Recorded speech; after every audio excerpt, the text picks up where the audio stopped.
On the West Coast, California emergency crews urging holiday travelers to avoid the roads this Christmas Day.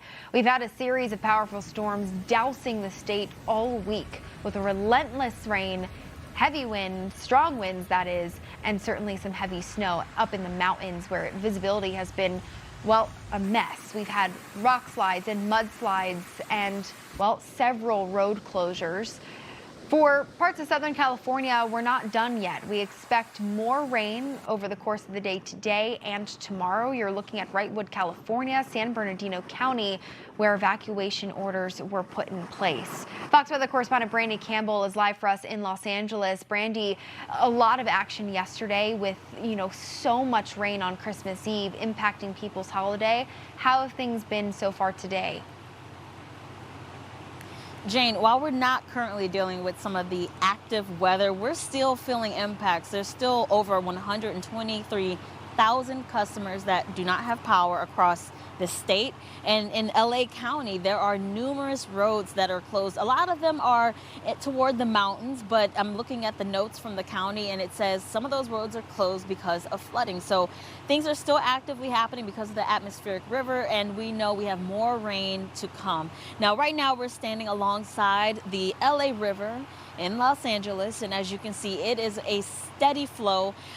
This morning up until now, it's been rising a couple of feet, but yesterday this river rose to about just over 7 feet. And as we take a look across, there's a debris line, so you can get some perspective of how high the water went yesterday as we were really dealing with the wrath of these atmospheric rivers. Now, I also want to show you guys some updates around the region, some video coming out of San Bernardino County, Wrightsville being one of those towns that were impacted by the heavy rain on Christmas Eve, causing mud and debris flows. You can see water, brown murky water, just rushing through this neighborhood surrounding those homes. Some roads and highways were also made impassable.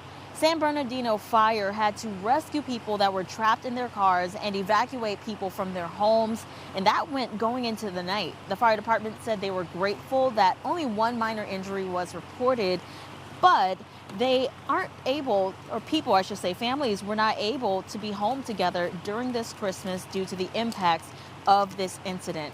Someone with the fire department spoke out talking about the driving conditions giving the floods. Take a listen. Okay, so we're going to show you the road here at the bottom of Lytle Creek. It doesn't look like there's a lot of water out there, but there's just enough to sweep your car right off this road. That's why the road's been closed. In the event you do try to cross this and get swept away, you can see down to my left, that's quite a bit of a drop off. All right, now, All right, and in LA County, multiple mudslides and debris flows were reported as areas recently impacted by wildfire took on heavy rain. You can see this mudslide from Topanga Canyon Boulevard in Malibu. It's an area among several road closures that are still in place. And right now, many burn scar areas are also still under evacuation warnings with more rain on the way. Meanwhile, Wednesday's heavy rain also led to some flash flooding. A driver shows us their perspective on I-5 as it was completely flooded yesterday. Eventually, it forced a full closure for several hours. In addition to that, the LA Police Department said they responded to more than 100 accidents, but thankfully, there were no injuries. So, Jane, I know it's very deceiving right now. We've got sunshine out here in LA, but we know it's not over for us. I saw some of the storms that were north of us, and even in Malibu about a couple of hours ago, they had a flash flood warning with just a little bit of showers in the area. So more to come. So folks here need to stay on alert. We still have those evacuation warnings in effect. And again, flooding still impacting folks closer to the mountains right now. Yeah, it's something that we're going to have to continue to watch all the way through the end of this Christmas week. Brandy, you're right. I mean, even just a little bit of rain at this point on such a saturated ground will lead to that heightened risk of flooding. Something that we are watching just to your north unfold this afternoon. So, Brandy, we appreciate the report there. Live for us in Los Angeles. We'll check back in.